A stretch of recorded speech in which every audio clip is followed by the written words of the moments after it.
You know how people always say, do what you love and the money will follow?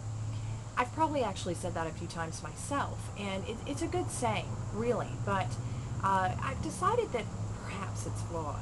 And I would like to maybe rephrase that and say, do what makes money and the passion will follow.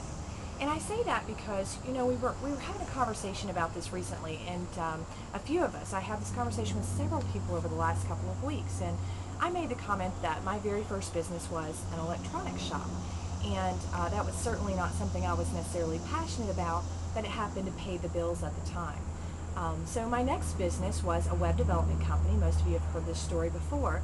And this is where I was doing computer training and I was helping businesses get online. And this was something that I was very passionate about, but I wasn't in a position financially to do it on the kind of scale that I would really like to. So basically I was helping one business or one person at a time, or a very small group of people at a time. And I really didn't have the financial means to scale that out and do it on the level that I would really prefer to do it. But those were the right choices for me at the time.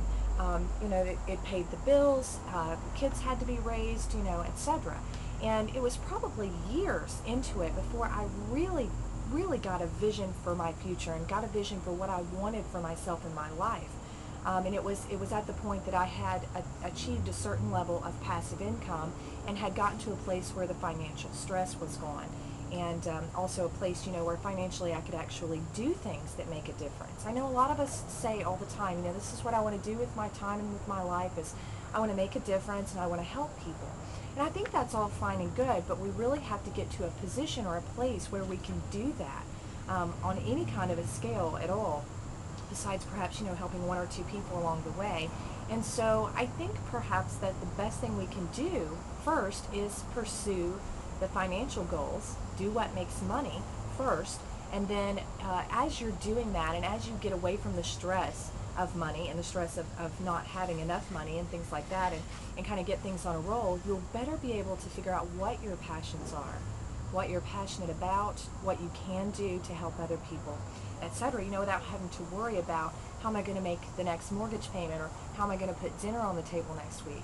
Because as you know, when you're strapped for cash, those are the things that are forefront on your mind. Those are the things that you can't get away from. And so I think it's very important that we really put some time and thought into that.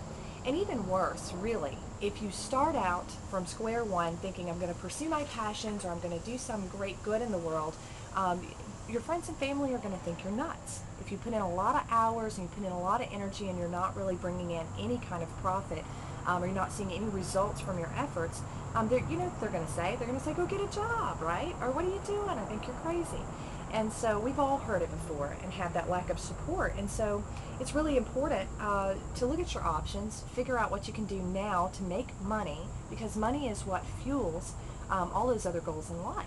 So look at things you can do to make money and get things on a roll first. Then they'll totally be off your back. Nobody's going to mess with you if you've got an income rolling in. They're not going to say, oh, go get a job, etc. But the main point of this video and this conversation is basically that I don't want you to feel discouraged. If you're out there and you have not quite discovered your passion, or you're not really sure if what you're passionate about can be monetized, that's okay.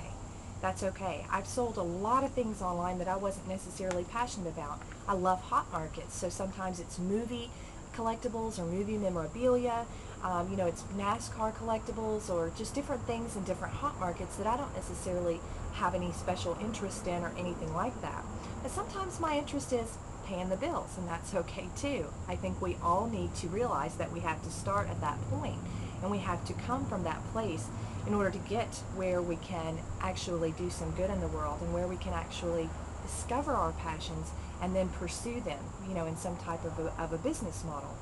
So just wanted to say that it really took me years to find my place in it all, and I don't want anyone out there to think that you have to start out being super passionate about one thing and that that's going to be your business model. Take your time to figure that out. In the meantime, get out there and make some money.